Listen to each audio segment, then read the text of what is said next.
जिस तरह से हम देख रहे हैं कि सैलरीड क्लास रियासती खजाने को सहारा देने के लिए मुसलसल कुर्बानियां दे रहा है, जबकि रिटेलर्स और ताजिर टैक्स नेट से बाहर रहकर मराद समेट रहे हैं। माली साल के पहले 8 माह की अगर हम बात करें तो सैलरीड क्लास ने 331 बिलियन रुपए टैक्स दिया, जो हुकूमत के मंजूर नज़र तबके यानी रिटेलर्स के अदा करदा टैक्स से 1350% ज़्यादा है। लेकिन IMF से रिलीफ के लिए ये अब भी नाकाफ़ी है। हुकूमत ने पूरे माली साल 2024-25 के लिए तनख्वाहदार तबके से 75 अरब रुपए इजाफी वसूल करने का हदफ रखा था। ये तादाद पहले ही 120 अरब रुपए ज़्यादा है और माली साल के इख्तिताम में अभी 4 माह बाकी हैं। दूसरी जानिब हुकूमत की 1 करोड़ ताजरों को टैक्स नेट में लाने की स्कीम भी बुरी तरह नाकाम हो गई है, जिसके बाद सारा बोझ महज तनख्वाहदार तबके पर डाल दिया गया है। सितम यह भी है कि हुकूमत ने मुज़ाकरात के दौरान IMF के साथ इस बोझ को कम करने का मामला अभी भी नहीं उठाया। तनख्वाहदार ये सोच कर परेशान हो रहे हैं कि अगले बजट में उन पर मजीद कितना बोझ डाला जाएगा।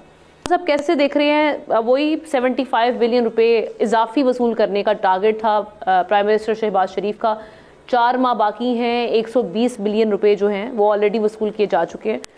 तो रिटेलर्स हमसे 13-50% कम अदा करें, लेकिन उस बारे में सोचा जा रहा है। वहाँ के लिए हम देख रहे हैं कि सोच विचार की जा रही है, लेकिन बजट में ये बात नहीं की जा रही कि इस तबके को किस तरह से रिलीफ देना है। ऑल्दो फाइनेंस मिनिस्टर बात कर चुके हैं कि हाँ हम इस बारे में सोचेंगे, लेकिन हमने उसके हवाले से कोई इकदाम नहीं देखे अभी तक।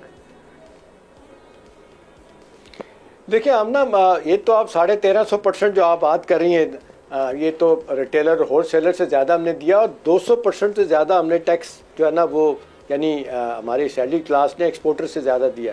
अब सवाल ये है कि जी जो आपने एग्जैक्टली रखा हुआ था टैरिफ 13 ट्रिलियन का एग्जैक्टली बनता है 12.97 ट्रिलियन, उसमें पहले ही आप 600 अरब की आप देख लें, शॉर्टफॉल 605 अरब का आ चुका है। वो तो खैर IMF ने उसको जिस तरीके से ख़त्म कर दिया और आपने डाउनवर्ड रिवीजन कर दिया इसका अपना ओवरऑल टारगेट का। अब सवाल तो ये है कि अगले साल के लिए जो रेवेन्यू टारगेट आमना रखा जा रहा है वो 15 अरब रुपये 15 ट्रिलियन का है।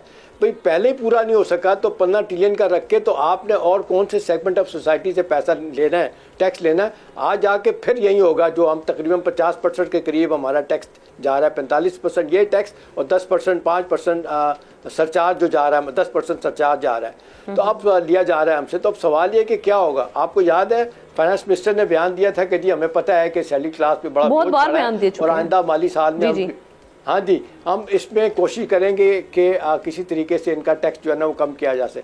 मुझे ज़ाती तौर पे आमना नहीं लग रहा। पाकिस्तान में ये होता है जो टैक्स नेट पे एक दफ़ा आ गया उसकी जान नहीं छूटती।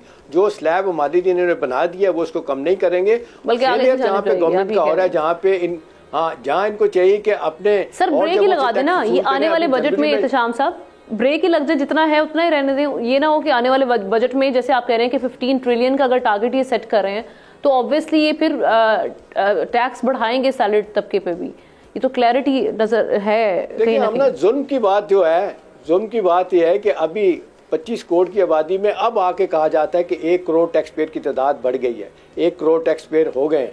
अब सवाल ये कि जी फ़ायदा क्या हुआ कि जी 1 करोड़ लोगों को आप टैक्स नेट में ले आए, लेकिन 13 लाख से ज़्यादा लोगों ने तो दिए ही नहीं है, टैक्स ही नहीं दिया, और बाकी जो लोग हैं उन्होंने अपनी इनकम निल शो की है। भाई सवाल ये है कि बाकी आपके जो सेगमेंट ऑफ द सोसाइटी हैं, प्रोफेशनल्स हैं, उनसे आपने टैक्स नहीं लिया।